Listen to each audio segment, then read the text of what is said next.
مسلک کے آلا حضرت سلامت رہے۔ بسم اللہ الرحمن الرحیم، نحمدہ ونصلی ونسلم علی رسولہ الکریم، اما بعد۔ معزز سامعین و ناظرین، وہابیہ دیابنہ اسماعیلیہ فرقہ جب اپنے اکابرین کی گردنوں کو شرک اور کفر کے پھندے سے نکالنے میں ناکام ہوتے ہیں اور ان پر سے گستاخانہ عقائد و نظریات، گستاخانہ عبارات کا گند صاف کرنے میں ناکام ہوتے ہیں تو نیا طریقہ، نیا حربہ استعمال کرنا شروع کر دیتے ہیں۔ موجودہ دور کے وہابیہ دیابنہ اسماعیلیہ فرقے کے مولویوں کا لوگوں کو گمراہ کرنے کے لیے نیا طریقہ، نیا حربہ یہ ہے کہ وہ علماء اہل سنت کی بے غبار عبارات کو اٹھا کر اور ان میں قطع و برید کر کے لوگوں کے سامنے یہ ڈھنڈورا پیٹتے ہیں کہ جی یہ دیکھیں فلاں سنی عالم کی یہ عبارت فلاں سنی عالم کے مقابلے میں، فلاں سنی عالم کے فتوے کی روشنی میں کفریہ اور شرکیہ ہے۔ یوں یہ حضرات لوگوں کو دھوکہ دینے کی ناکام کوشش کرتے ہیں اور اپنے اکابرین کی گستاخانہ عبارات، ان کے کالے دھندوں کو لوگوں سے چھپانے کی ناکام کوشش کرتے ہیں۔ جبکہ وہابیہ دیابنہ اسماعیلیہ فرقے کے گھر کی حالت یہ ہے کہ اگر اس فرقے کے ایک مولوی کی دو عبارتیں ہی اٹھا لیں، مختلف مولوی نہیں بلکہ ایک مولوی کی دو عبارتوں کو اٹھا لیں تو ہر پہلی عبارت دوسری کے مقابلے میں کفریہ بھی ہوتی ہے، شرکیہ بھی ہوتی ہے۔ مثال کے طور پر وہابیہ دیابنہ اسماعیلیہ فرقے کے امام مولوی سرفراز خان صفدر گکھڑوی کی دو عبارتیں لے لیں تو ہر پہلی عبارت دوسری کے مقابلے میں کفری اور شرکی ہے، اور پھر یوں وہابی امام سرفراز خان صفدر گکھڑوی خود اپنے اصول کے مطابق اپنی عبارت اپنے فتوے کی روشنی میں مشرک بھی قرار پاتے ہیں اور کافر بھی قرار پاتے ہیں۔ وہ کس طرح؟ یہ میرے پاس کتاب ہے تنقید متین، صفحہ نمبر 162، مکتبہ صفدریہ۔ وہابی امام سرفراز خان صفدر گکھڑوی لکھتے ہیں کہ حضرت صلی اللہ تعالیٰ علیہ وسلم کی ذات گرامی کے لیے بعض علوم غیبیہ کا عطا ہونا مسلم حقیقت ہے اور کوئی بھی مسلمان اس کا منکر نہیں ہے۔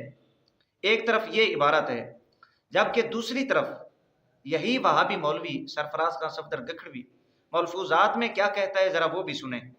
صفحہ نمبر 193 اسلامی کتب خانہ کراچی سے شائع ہوئے ہیں، لکھتا ہے ایک ہے علم غیب۔ علم غیب تو ایک ذرا بھی کسی کے پاس نہیں ہے، علم غیب خاصہ خدا بندی ہے۔ یہ دو عبارتیں ہیں وہابی مولوی سرفراز خان صفدر گکھڑوی کی۔ اب ان دونوں عبارتوں کا موازنہ کریں تو ان دونوں عبارتوں کی روشنی میں جو نتیجہ نکلتا ہے تو اس میں مولوی سرفراز خان صفدر گکھڑوی خود اپنے اصولوں کے مطابق مشرک بھی قرار پاتا ہے اور کافر بھی قرار پاتا ہے۔ مشرک کس طرح قرار پاتا ہے؟ وہ اس طرح، پہلی عبارت جو تنقید متین کی ہے اس میں کہتا ہے کہ بعض علوم غیبیہ کا عطا ہونا مسلم حقیقت ہے، کوئی بھی مسلمان اس کا انکار نہیں کر سکتا۔ ملفوظات میں کہتا ہے کہ علم غیب خاصہ خدا بندی ہے، یعنی علم غیب اللہ تعالیٰ کا خاصہ ہے۔ تو اب جس علم غیب کو اللہ تعالیٰ کا خاصہ قرار دے رہا ہے اسی کا بعض علوم غیبیہ وہی رسول اکرم صلی اللہ علیہ وآلہ وسلم کے لیے ثابت کر رہا ہے۔ تو یوں مولوی سرفراز خان صفدر گکھڑوی نے رسول اکرم صلی اللہ علیہ وآلہ وسلم کو اللہ تعالیٰ کے ساتھ شریک کیا۔ اب یہ وہابی امام اپنی ان دو عبارتوں میں رسول اکرم صلی اللہ علیہ وآلہ وسلم کو رب تعالیٰ کے ساتھ بعض علوم غیبیہ میں شریک کر کے شرک کا ارتکاب کیا اور مشرک قرار پایا۔